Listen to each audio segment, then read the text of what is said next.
have I got a story for you. This job started out as a very prestigious level job at first glance. The guy who referred us to the builder was a good business friend of mine, and we were very, very excited about the opportunity.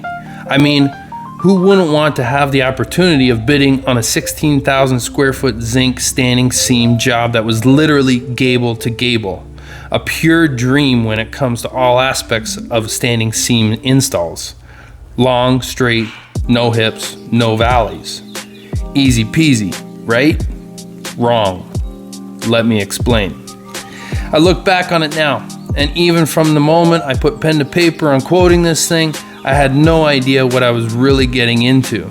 First of all, I thought I knew my numbers well enough to price something like this because of how easy it seemed.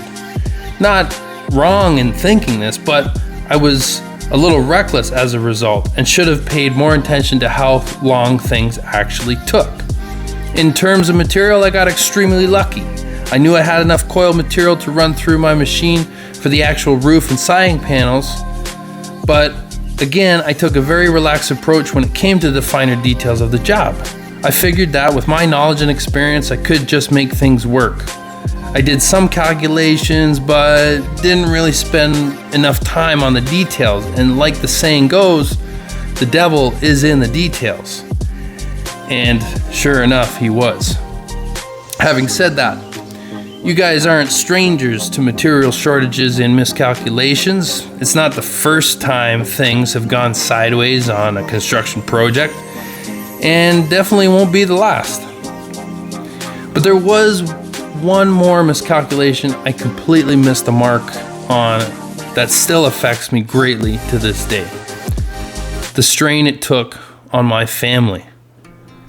One thing that I failed to mention that this was an out-of-town job scheduled for 2 to 3 months. Can you guess what happened? Yep, you're right. It didn't take 2 months. It didn't even take 3 months.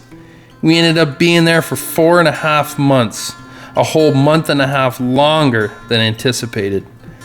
Even though we were coming home every week to be at home with our families, there was still damage being done. Even with all the phone calls and video chats, it still wasn't enough. I would be having a chat, and all of a sudden my kids would start crying. Even worse, after a while, they wouldn't be crying anymore, and they wouldn't even pay much attention to the fact that I wasn't even on the phone. Like it was just a normal thing that Daddy wasn't there. Almost like they were protecting themselves from the emotional pain by just accepting the fact that I wasn't there. God bless my wife for keeping their emotional spirits up with reminding them that this is not forever and that this will be the last out-of-town job that Daddy does. After a while, they were more like, I'll believe it when I see it. They didn't say that, but I could see it in their eyes. In conclusion, guys, I learned an extremely important lesson through all of this. Time is the most precious commodity we have. It is always being spent, and we really never know how much of it we have. So spend it wisely. Like we've heard so many times, time is money. Well, time is like money, but I'll go one further and say time is everything. From the minute we're born to the time we die. How are we spending it? Are you improving your estimating game to better predict how long jobs are going to take? Is it really necessary to take that out-of-town job regardless of how awesome you think it is? Are you looking to improve your installation skill level to ensure no callbacks, because those cost time too? Are you investing in training and education for your team to help reduce unnecessary headaches and wasted time? When I changed the way I thought about time, I really started paying attention to how much of it I was wasting. Time, spend it wisely, for we don't know how much of it we really have.